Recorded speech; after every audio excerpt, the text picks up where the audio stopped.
657회 옥설타임즈쇼 2022년 11월 15일 이논리 빈집털이 기후지정학 수메르 경제사론 VOA 추구길 아침한개 신인균 성렬영 김건희 민경욱 학생의 소리 젊은 시각 캡틴 따거 부원하세바 중경투 이런 제목입니다.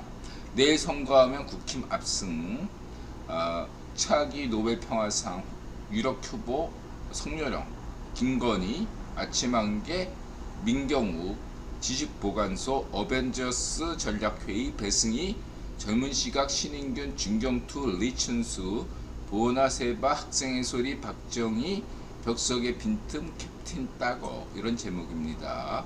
우선 UFO 한국 UFO 조사분석센터에서 속초에서 찍은 미확인 비행 물체 사진 이것을 가장 먼저 인드라가 인용하겠습니다.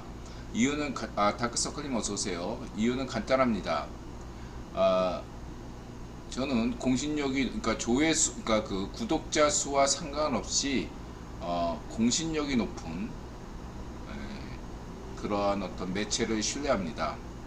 교차 검증이 되어야 된다 이런 말씀을 드리고 싶습니다. 그런 면에서 한국 UFO 조사 분석 센터는 상당한 신뢰도를 보이고 있다 이렇게 말씀드리고자 합니다. 잊지 마세요.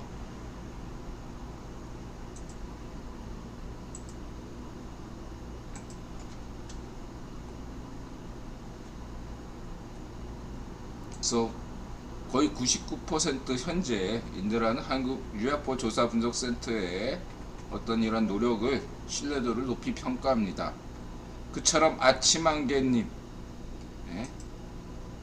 한국 UFO 조사 분석센터처럼 구독자 수는 낮아도 신뢰도가 매우 높습니다. 이런 점을 분명히 말씀드리고자 합니다.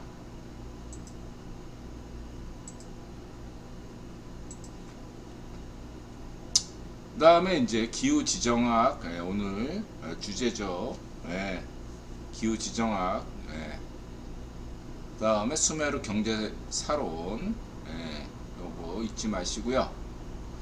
그래서 이것들은 이제 인드라가 계속 강조했죠. 수메르 경제사론에서 기후문자 지정학 한국어 주어 목적 동사 순서가 이 어순이라는 것은 매우 중요하다라고 할 수 있겠습니다. 이런 점은 인드라가 데리다 영향을 받았다라고 말씀드릴 수 있고 문법이라는 건 굉장히 중요하다. 문법 체계가 문자가 등장하고 문법이 등장했다라는 것은 그 사회가 고도의 사회다. 중앙집권제고 어떤 농경사회로 접어들었고 그러한 특징들이 있다고 할 수 있겠습니다. 왜 중앙집권이냐면 이미 넓은 땅덩어리를 가지고 있다면 그 기록을 남겨야 되거든요. 지방에 어떤 파견을 보내든 제후를 임명하든 어떻든 간에 문자가 필요해집니다. 이런 면들이 매우 중요하다라고 할 수 있고요. 단순히 각골문, 예를 들면 중국에서 각골문의 발견이 있다 그래서 그것이 저는 해독이 안 되는 이유가 뭐냐, 어순의 문제가 어떻게 해석해야 될지 이게 주어가 되고 동사가 되고 목적어가 되느냐, 어떤 것을 주어로 할지에 따라서 굉장히 이야기가 확 변할 수가 있어요. 그래서 인드라는 이집트 상형문자에 대해서 별로 신뢰하지 않습니다.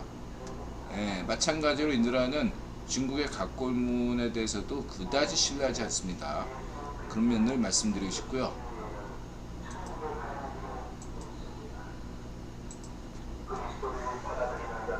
그래서 이제 수메르 경제사론에서 어수는 전세계 공통의 최초의 문자 그리고 문법은 수메르였다 이렇게 말씀드릴 수 있겠습니다. 뭐 이보다 수메르보다 이전에 어떤 문법 체계가 등장한다면 모르되 그렇지 않은 이상 세계 최초의 문법과 문자는 수메르에서 나왔습니다. 이집트가 아닙니다. 중국도 아니고 예. 그래서 그 어순에 따라서 한국어와 같다 이런 말씀 드린 바 있습니다.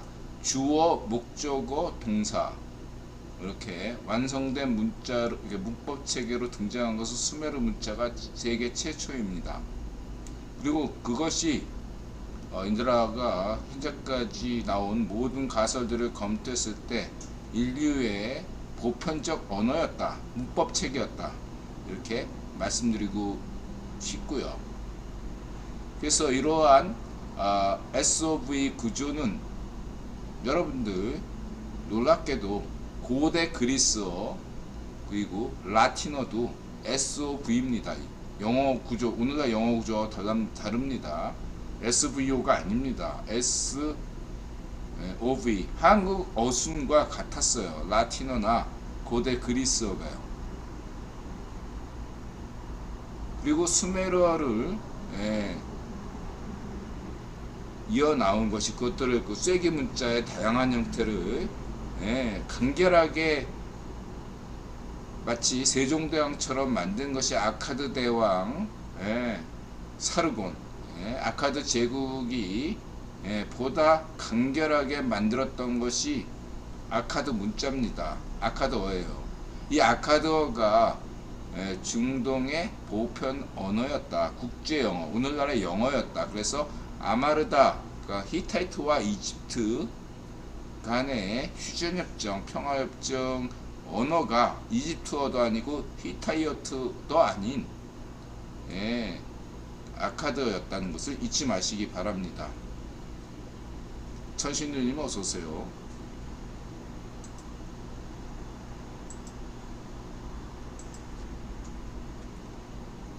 그리고 이 친구가 중국어 수는 왜 SVO일까 하고 재밌는 견해를 주었는데 이게 애매한 게 있어요. 뭐냐면 말과 글은 다르죠. 말과 글.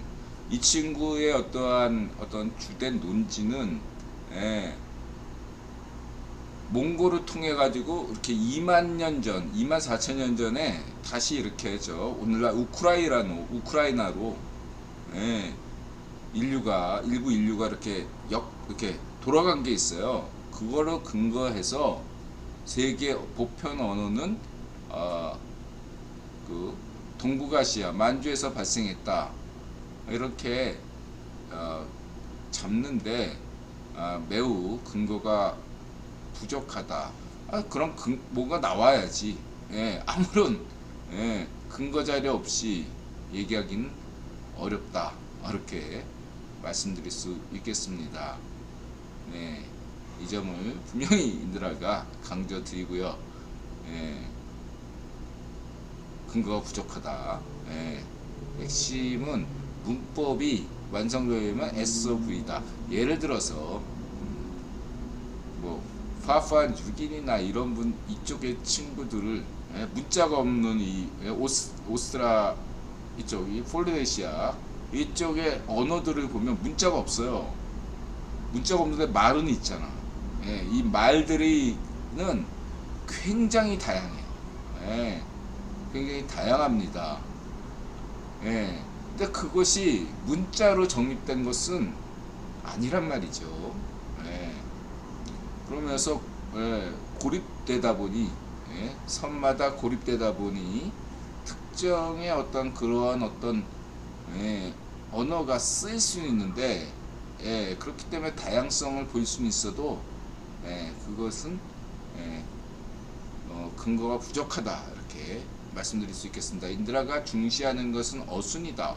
그리고 더 중요한 것은 왜 그때 하필 어순이 변화됐는가 이 점을 인드라 강조드리고 싶습니다. 카쿠토님 어서오세요. 순수자님 어서오세요. 헤르메티커님 어서오세요. 이런 말씀을 드리고 싶고요.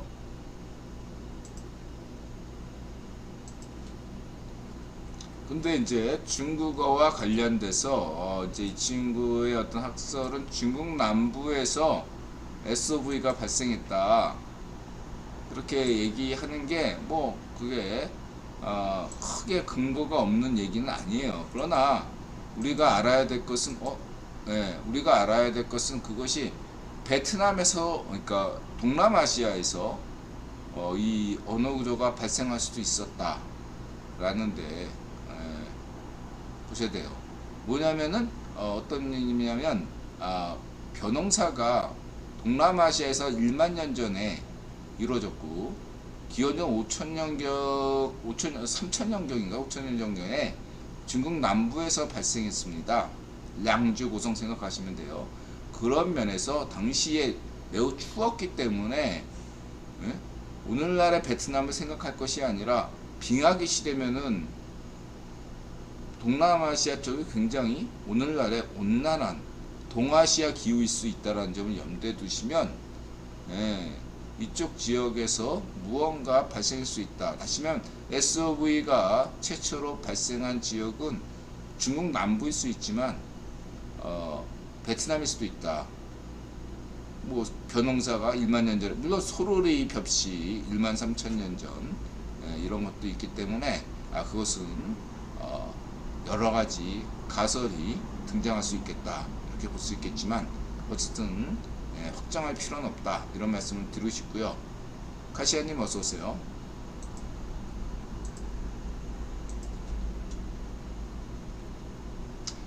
이게 아까 했던 아마르나 문자 외교문서는 아카드어입니다. 국제 당시 영어가 아카드였어요. 아카드 어순은 어떻죠?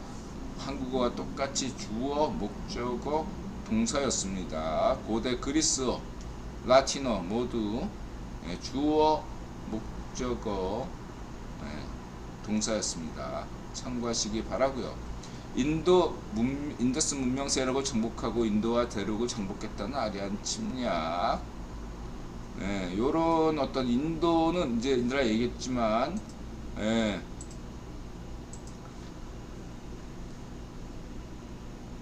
이 기원전 2000년에서 1900년 사이에 기후 변화가 극심했고 그로 인해서 수메르 아카드 문명이 멸망했죠. 그리고 한 200년 동안 중동에서 뭐 빈지토리가 좀 있었지만 어쨌든 간에 곧바로 함부라비 카시트 바빌로니아 바빌로니아 왕국이 성립된 것은 아니라고 보는 것이 현재 유력하다. 가설이 그냥 빈집털이 이런 수준이고 한 200년 지나서야 그래서 함부라비의 어떤 시절도 예전에는 1800년대 기원전 근데 지금 1600년 전 뭐 이런 식으로 내려가고 있고요. 마찬가지로 인드라 강조하는 해양민족 이런 것도 바다민족의 어떤 그러한 것으로 인해서 이집트 문명도 멸망하고 뭐 메소포타미아 문명도 멸망하고 히타이트도 멸망했다. 거기에 인드라는 동의하지 않는다. 빈집털이다. 뭔가 기후 변화로 대가뭄으로 인해서 이미 망한 데를 빈집털이한 거다. 그렇게 저는 본다 이거죠. 그렇게 바다 민족이 그렇게 아무리 강성하더라도 그렇게까지 다 망할 리가 없다. 그리고 이제 기원전 1600년 경에 이집트가 망했잖아요. 그래가지고 유명한 힉소스 가나안의 힉소스족이 뭐 유대인이다 아니다 막 논란이 많잖아요. 이 힉소스족이 누구냐? 라는 데 많은 어떤 초점이 있는데 저는 힉소스가 누구냐에 관심이 없어요. 바다 민족이 누구냐에도 관심이 없고 당시에도 마찬가지로 저는 그 당시 이집트 왕조가 멸망할 이유가 있었다. 단순히 그냥 이집트 왕조가 부패 무능해서 망한 것이 아니라 어떤 기후변화가 있어서 굉장히 힘들었다. 그것을 힉소스가 나중에 와서 빈집털이했다. 저는 그런 견해를 가지고 있습니다. 그리고 이제 기원전 12세기 그리고 저는 기원전 12세기서부터 기원전 900년 이 성서 고고학을 연구하시는 분들은 이게 굉장히 중요한 지점인데 그 보통 다윗 솔로몬 시대에 이스라엘의 어떤 그 전성기를 기원전 10세기로 바라보는 경우가 많아요. 근데 기원전 10세기에는 고고학적 증거가 없다라는 거죠. 그러한 면에서 저는 한 200년 뻥튀기를 했다. 솔로몬과 다윗은 실존했을 걸로 저는 추정하고 있지만 그 연대기 쪽에서 한 200년을 뻥튀기 했다. 뻥튀기 해도 그 가나안 지역에 아무도 없었기 때문에 가능하지 않았나. 저는 그렇게 보고 있습니다. 인도 아리안도 마찬가지죠. 1600년경에서 1500년부터 기원전 1500년부터 기원전 600년까지 아슈르바니팔 도서관 사건까지 7세기까지 오늘날 말하는 인더스 문명은 버려졌다, 황폐했다, 망가졌다, 사람이 살지 않았다. 살더라도 오아시스처럼 사막화가 돼 있었기 때문에 서방에서 계속 그렇게 망한 시적 무리들이 왔었고, 그 중에 일부가 뭐 아리안일 수 있다. 미타니의 아리안, 그런 것처럼. 그래서 그게 인드라, 대표적인 게 인드라다. 그래서 인도에는 역사 기록이 없는 겁니다. 인도의 역사 기록은 기원전 2세기 무렵이나 됐고, 붓다는 기원전 4세기경 정도예요. 인도는 역사를 부정해요. 그냥 그 시기는 다 그냥 신화로 다 퉁칩니다. 역사적 거기 사람이 살지 않았기 때문에요. 살더라도 그냥 그렇게 보시면 되고, 문명의 후퇴를 겪었다, 이런 표현을 많이 쓰고 있습니다. 마찬가지 중국은 예외적이냐? 아니다. 지금 그 은나라가 실존, 보통 상나라, 은나라, 상나라지만은 수도가 은어기 때문에 은나라로 통칭되는 그 상나라, 은나라의 역사를 보게 되면 이제 뭐 나오는 얘기가 기원전 1600년에서 1100년 혹은 1000년 요 사이 500년간 집권했다. 상나라와 은나라. 왕조 실체는 검증됐습니다. 문제는 왜 망했느냐입니다. 언제 설립됐느냐도 문제지만 언제 망했느냐, 이것도 문제인 거라는 거죠. 여태까지 어떠한 사마천이 언제적 사람입니까? 기원전 1세기예요. 기원전 1세기, 2세기? 한참 후대 인물입니다. 그런 사마천조차도 뭐라고 얘기하냐면 기원전 841년의 기록은 없다고 얘기합니다. 이거는 이제 보통 이래 진나라의 진시황이 모든 역사서를 없앴기 때문에, 모든 책을 불살라버렸기 때문에 자료가 없는 거다. 아니에요. 그래도 있죠. 진시황이 뭐 완벽주의자라도 그런 걸 다 어떻게 없애. 남아있으면 남아있지. 결국은 뭐다? 그냥 빈집털이한 겁니다. 그리고 실제로 사마천의 사기나 이런 거를 보게 되면 5천, 그러니까 이쪽에 한참 오늘날 스산성, 스산성에 있던 강족이거든요. 주나라는 주나라의 어떤 주왕은 강족이에요. 한족이 아니었다고. 그 당시에 한족은 또 한족이란 개념이 없었죠. 어쨌든 스산성에 살고 사천성에 살고 있는 애들이 저 멀리 기주 땅, 그러니까 삼국지로 표현하면 여러분들 이해하실 거야. 총나라에서 총나라가 도읍한 데가 그 사천성 아닙니까? 거기서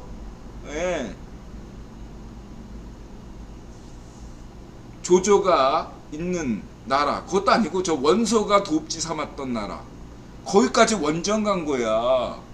그 옛날에 기원전 1000년에 그 당시에 어떠한 과학기술 발달을 고려하면 불가능에 가깝다, 제가 보기엔. 그리고 그 신화에 따르면 5,000명이 원정되었고 상대방은 무슨 뭐 70만 명? 뭐 이렇게 됐대요. 말이 돼요? 손자백병이 하면 수성하는데 10배의 병력이 필요한데 그러면 500만 명이 필요한 건데, 그러니까 이게 말이 안 된다고 생각하니까 기습 공격과 적들의 내분으로 망했다. 설사 그렇다 쳐. 근데 그게 하루 만에 망해? 하루 만에 망했대. 주나라가 하루 만에 망했대요. 공격 하루 만에 무너졌대요. 이걸 믿어야 됩니까? 못 믿겠죠. 그리고 뭐 주나라가 무슨 거기에 전형적으로 무슨 여색에 빠져가지고 경국지색, 날조죠. 간단하게 얘기해서 그냥 인드라가 세 가지 의심을 한다면, 첫 번째, 주나라가 설사 이 모든 의문점을 뒤라고 세 가지만 들면, 첫 번째, 저희가 삼국지 시대에 보던 노른 땅이야, 노른 땅. 그 노른 땅을 공격해서 그냥 하루 만에 5,000명이 70만 명을 물리치고 하루 만에 기습 공격해가지고 점령했다 쳐요. 그걸 가만히 놔둬? 그거를 자기 도읍으로 삼아야죠. 물론 이렇게 얘기할 수 있을 거예요.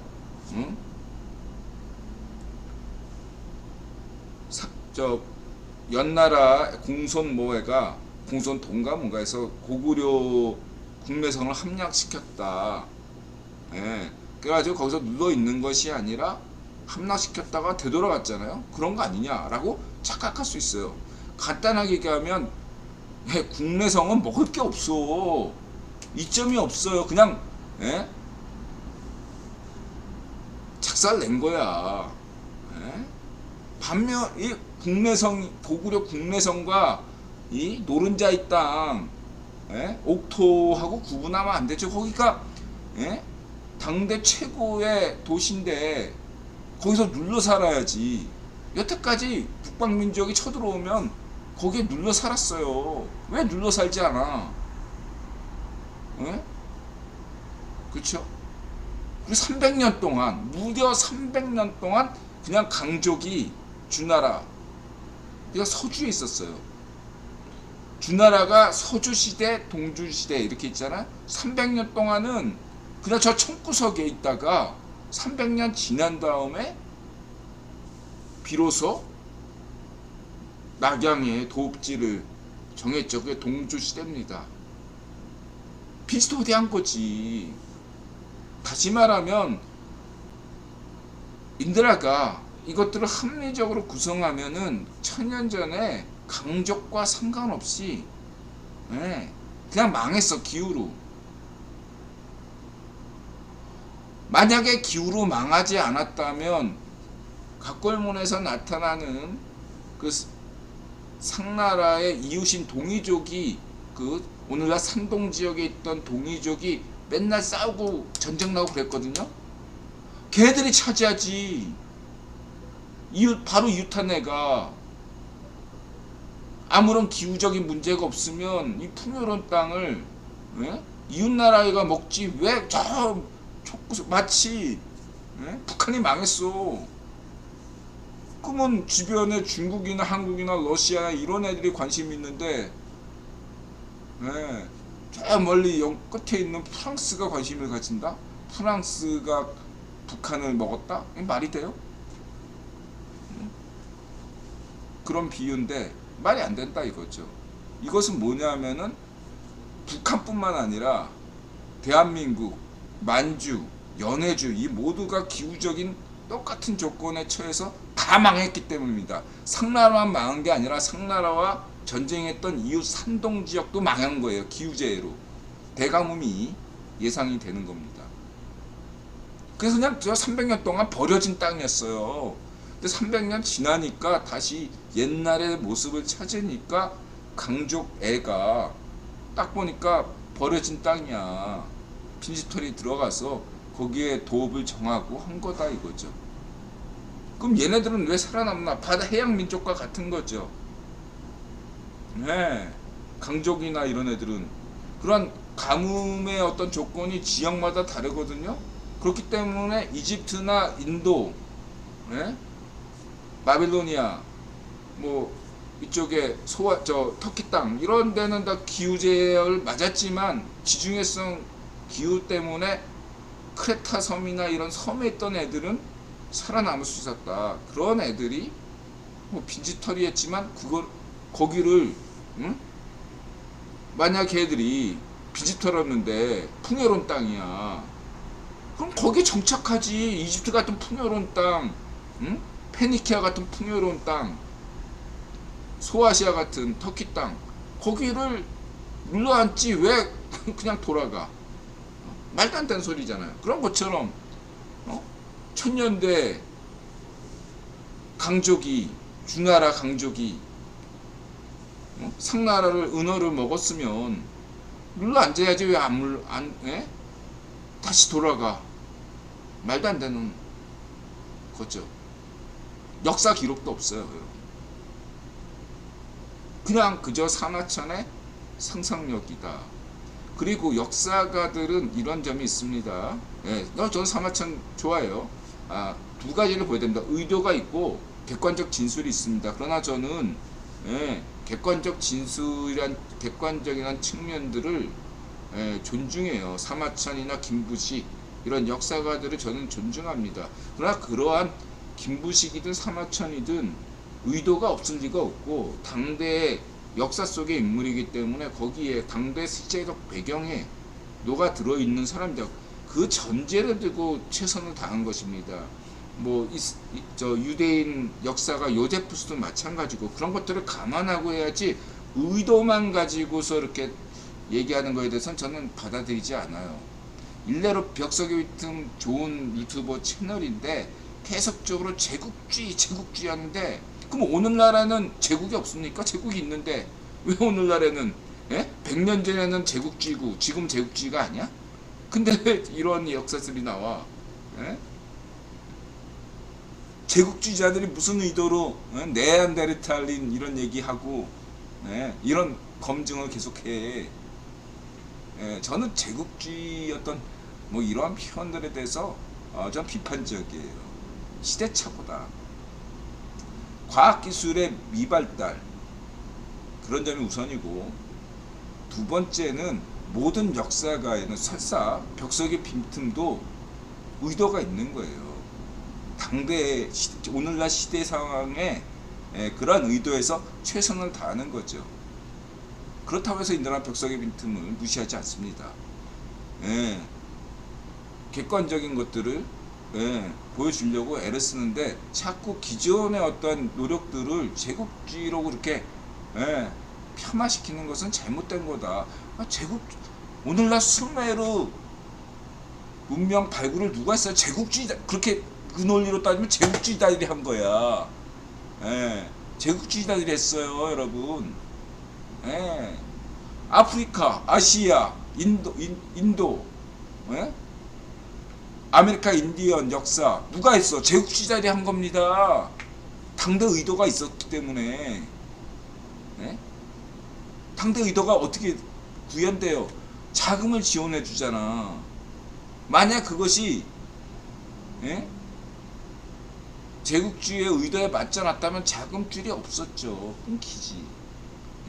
어떤 것들은 더 강화되고 어떤 것들은 약화됐지언정 그것들 단순하게 제국주의 이러한 어떤 시대착오적인 용어로 기존의 역사가들의 어떤 노력을 폄하해서는 안 된다 이거예요. 오류는 있을 수 있어요. 당대 어떤 부족한 정보 탓에. 근데 그거를 제국주의 뭐 이런 식으로 그런 인들아 볼 때 약간 파시즘적인 냄새가 많이 나는 그런 관점에서 보시는 건 인들아 비판적이다 이렇게 말씀드릴 수 있고요.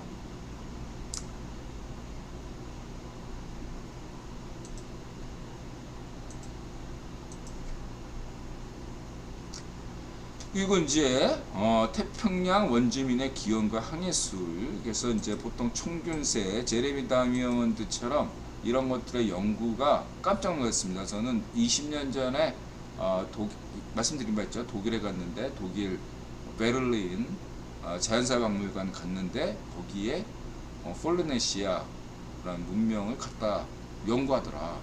아, 이게 진짜 제국이구나.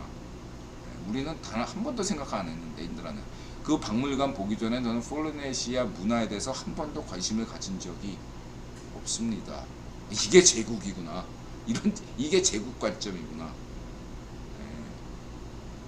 한국은 제국입니까? 아니지. 그냥 나만 생각하고 한국만 생각하고 그게 아직 인도가 강조하는데 제국의 관점과 민족의 관점은 다릅니다. 제국주의, 기존의 어떤 제국주의 비판은 인도가 무조건 부정하지는 않습니다. 그러나 그것을 분별해야 됩니다. 제국의 관점과 민족의 관점 이런 것들을 잘 풀어나가면은 우리가 도움이 되는 건데 그거를 무시하면 자이파쇼 반쪽일성 매공 시파루처럼 되는 거죠. 반쪽 정은이 하는 짓거리가 뭐죠?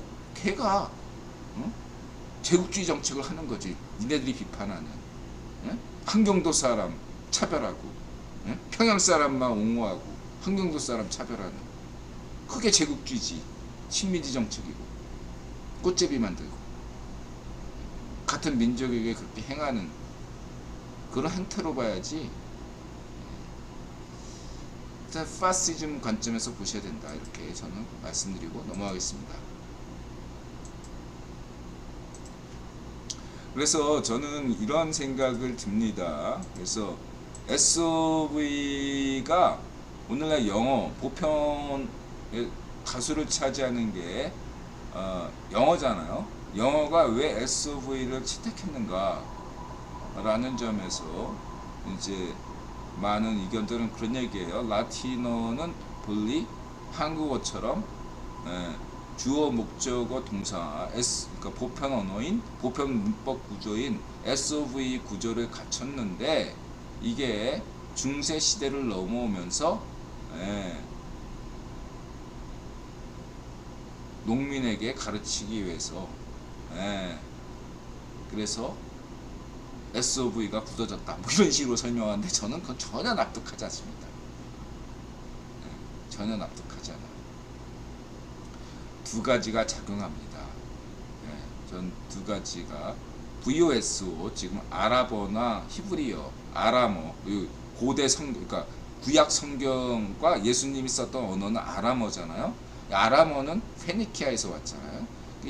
그리고 여러분들이 중시해야 될 게 우가리트어라고 있어요. 이 우가리트어나 이런 것들은 VSO라고요. 이거에 대해서 힘들어 알겠죠. 거기는 V를 먼저, 동사를 먼저로 하는 것은 상인.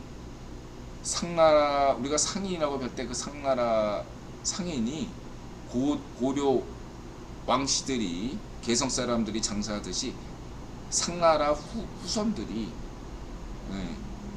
장사를 하다 보니까 상인 이렇게 된 거고, 그렇죠?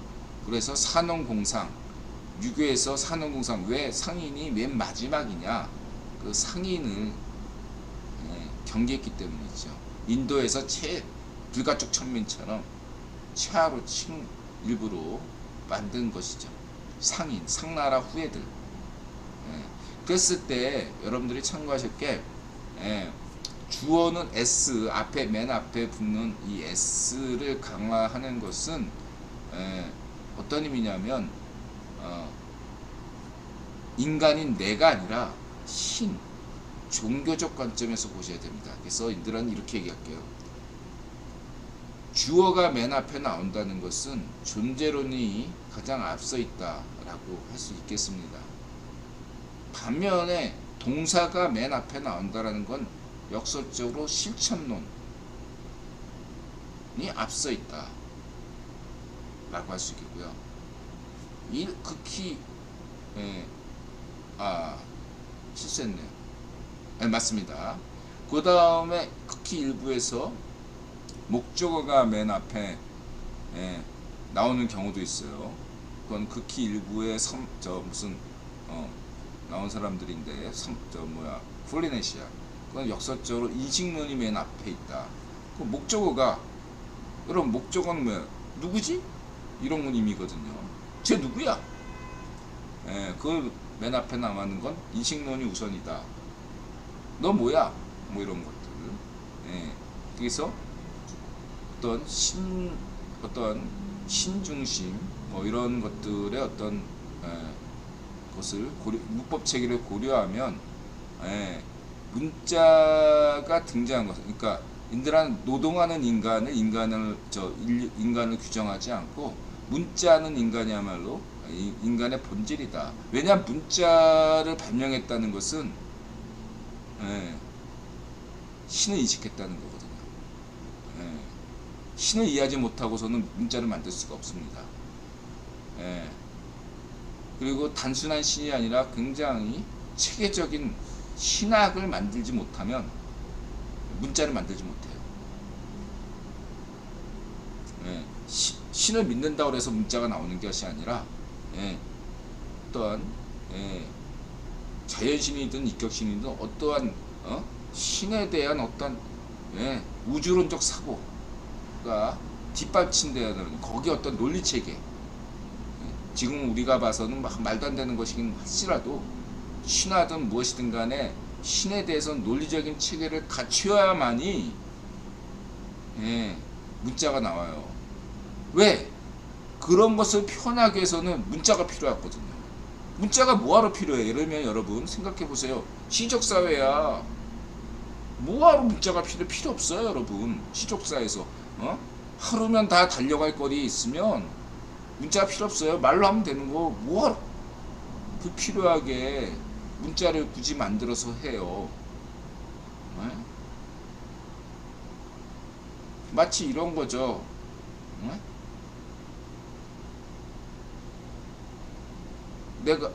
내가 누군가에게 뭐 얘기를 전달하고 싶은데 비용이 엄청나게 드는 거예요. 뭐 1억을 필요해. 1억을 필요해. 내가 여기서 우리 집까지, 내가 여기 있는 가게에서 집까지 누군가에게 전달해야 되는데 그 비용이 1억이야. 그걸 어떻게 감당해? 감당할 수가 없죠. 필요가 없으니까 안 하죠. 그러나 그 1억을 부담하고라도 해야 된다면 그게 문자의 탄생입니다. 그 1억이라는 비용을 부담하고서라도 남는다고 생각하니까 1억을 비용에 부담을 하고서라도 1억 1천만 원이라도 더 남는 장사라고 생각하기 때문에 문자가 탄생한 겁니다. 문자가 없는 민족들은 바로 그런 이유로 문자를 가질 필요가 없다고 생각한 겁니다. 문자가 필요하다는 것은 고도의 신적 체계를 필요로 했다는 겁니다. 그렇게 말씀을 드리고 넘어가겠습니다.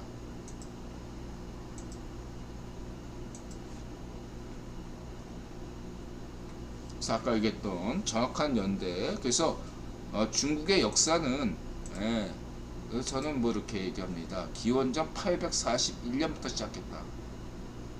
그 이전의 역사는 중국의 역사가 아니죠. 오해하시는 분들이 있는데 841년 전에 중국은 중국이란 나라가 존재하지 않았습니다. 841년부터 비로소 중국이 시작된 겁니다. 한국도 마찬가지예요. 통일신라 때부터 비로소 한민족 형성됐고 고려 때 완성을 가졌던 것처럼 기원전 841년부터 비로소 중국에는 한족이 등장한 거예요. 그전에는 한족이 없었어요. 한족이라고 부를 수도 없고 불러서도 안 됩니다. 기원전 841년부터 중국의 한족이 시작된 겁니다. 그때부터 비로소 중국에서 한족과 뭐 오랑캐족, 화이 분리가 시작된 거지 그전에는 그런 개념조차 없었던 거고 무엇보다 한족이 자신들의 시조로 생각하는 주나라 왕실 자체가 오랑캐야. 이걸 어떻게 설명할 거야? 안 그래요? 예, 이런 점도 여러분들 참고하시기 바라고, 저는 뭐 하나라에 대해서는 뻥튀기다. 원래 이렇게 예, 역사를 기록할 때 이런 게 있어요. 원조를 굉장히 중시하기 때문에 예, 예를 들면 조선 왕조가 고려 왕조를 엎고서 됐잖아요. 그럼 고려 이전에 뭔가를 찾아야 되니까 조선이 나온 거라고 보시면 돼요. 보다 원조, 그래야지 자기 정통성이 확보되는 거죠. 그러니까 주나라가 모양새는 어쨌든 상나라, 은나라를 엎고서 나온 거 아니에요? 그러니까 이것들을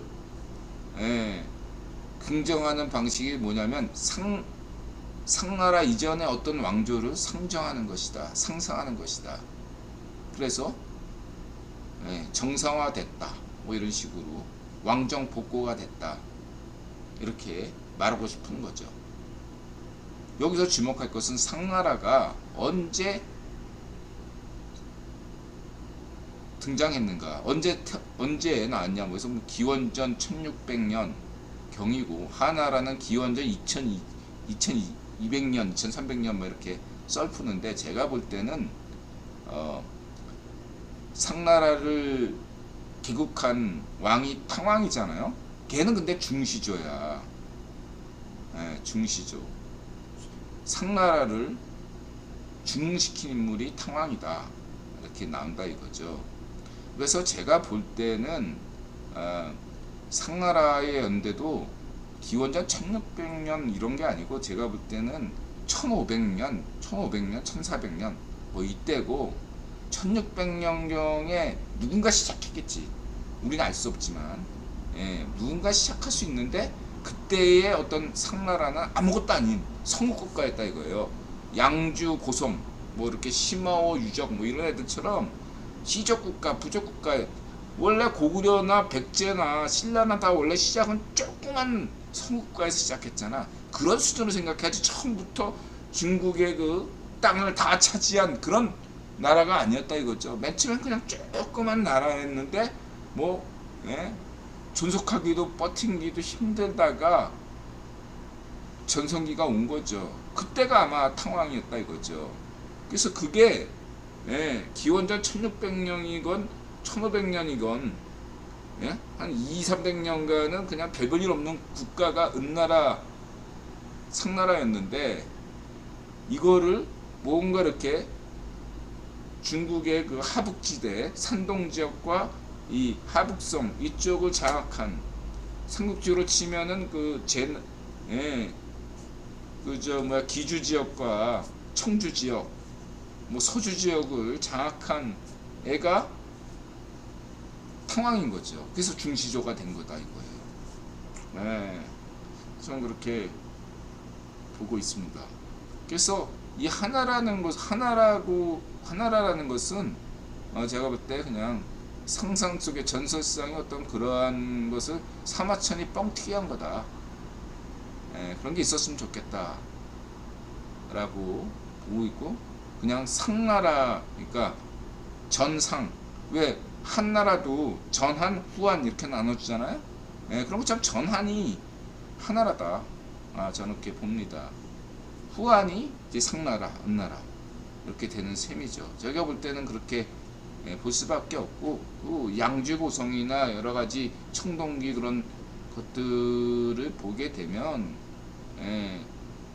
아직 그 국가 형태를 취했다고 볼 수는 없다, 이렇게 말씀드릴 수 있겠습니다. 이 정도라고요. 그래서 인드라가 이게 이제 기후지정학, 참고하시고요. 빈집털이론, 이것은 인드라가 세계 최초다, 이렇게 말씀드리고, 그리고 마지막으로 아까 얘기했던 문법 구정에서 왜 SVO가 영어의 주도어가 됐나. 해양 세력들이, 해양 무역, 여기에 관심을 가질 때 SV로 변화한다. 이렇게 말씀드릴 수 있겠습니다. 예. 그리고 SVO가 원래 이제 해양을 생각했던 것은 페니키아잖아요. 그래서 예? 동사가 중심이 된 것인데 이것이 왜 SVO가 되냐면은 예, 이러한 무역 세력, 그러니까 상인 세력과 기존의 어떤 여태까지 역사는 중동이 중심이었는데 예, 유럽으로 넘어가는 과정에 중세에서는 이게 넘어갔잖아. 어쨌든 걔네들이 그랬을 때 거기에 예, 아까 강조했던 신 이런 것들을 강조하다 보니까 예, SVO가 됐다 이거죠. 예, VSO가 아니라 예, 문명의 중심이 이동했기 때문에 예, 그렇게 변화된 거다 이렇게 말씀드리시고, 중국은 사정이 다르다. 중국은 인들아 볼 때 이쪽 동남아시아 쪽에서의 어떤 변화가 중국에 영향을 끼쳐서 SVO가 된 걸로 저는 보고 있습니다. 역시 동남아시아 쪽도 제가 볼 때 해양 세력, 원래 이렇게 대만에 있던 애들이 이렇게 동남아시아와 필리핀, 동남아시아 갔다가 파푸아뉴기니로 해서 쭉 퍼졌잖아요. 그래서 저는 제가 볼 때는 해양 세력이 SVO 이 문법 구조를 만들어냈다. 이 공통점은 저는 그렇게 보고 있고 그렇게 보고 있습니다. 그렇게 변화됐다고. 그래서 뭐 자세한 보다 더 심도 깊은 연구가 필요하겠죠. 어쨌든 저는 어순을 굉장히 중시한다. 그리고 이제 단어 같은 거 뭐 아빠, 파파 무슨 몽골하고 우리가 똑같아. 무슨 뭐 인도 저 어하고 우리하고 똑같아. 전 그런 거 안 믿어요. 언어라는 것은 비슷비슷해요. 단어만 가지고 있으면. 그리고 그게 왜 오늘날 우리가 오리지널 이런 표현을 쓰듯이 들어온 것일 수 있고, 그리고 조선시대 때 그 세종대왕이 중국말과 우리가 매우 달라졌다. 예전에 비슷했다는 얘기 아니야. 중국말과 한국말이 비슷했는데 많이 달라졌대. 그것을 인드라가 추론하면 몽골 침략 전에는 비슷했는데 몽골 식민지로 200년간 살다 보니까 말이 많이 달라질 수도 있겠다. 실제로 많이 달라졌고, 그죠? 그런 어떤 얘기를 여러분들 막 그냥 환빠들이 난리가 났잖아요. 저는 그 중국어와 한국어 차이가 많이 발생한 것은 먼 옛날 때문이 아니라 몽골의 200년간 식민지 경험 때문에 중국어와 한국어의 차이가 많이 달라졌다. 그렇게 보는 편입니다. 참고하시고요.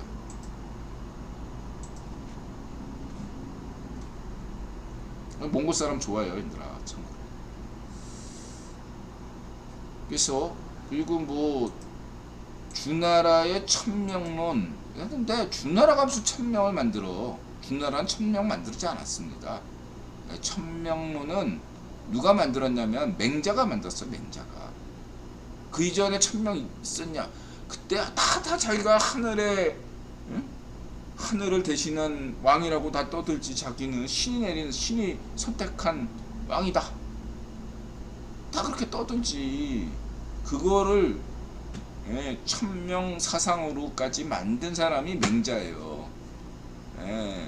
오늘날 중국 역사를 만든 게 사마천이라면 천명 사상을 만든 거는 주나라 왕실이 아니라 맹자가 만든 거예요. 맹자가 천명론.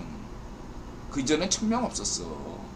개나 소나 나 그냥 하늘에 내린 왕이다.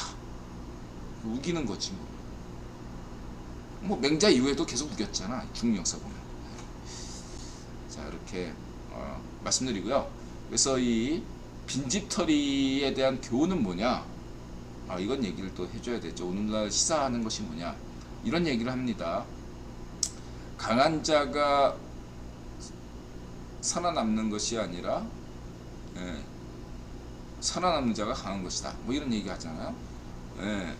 그러한 얘기를 하려는 것이 아니라 그렇게 오해하시는 분들이 있을 수 있어요. 빈집털이가 옆에 버틸 때까지 버티다가 상대가 약하면 그때 치고 들어간다.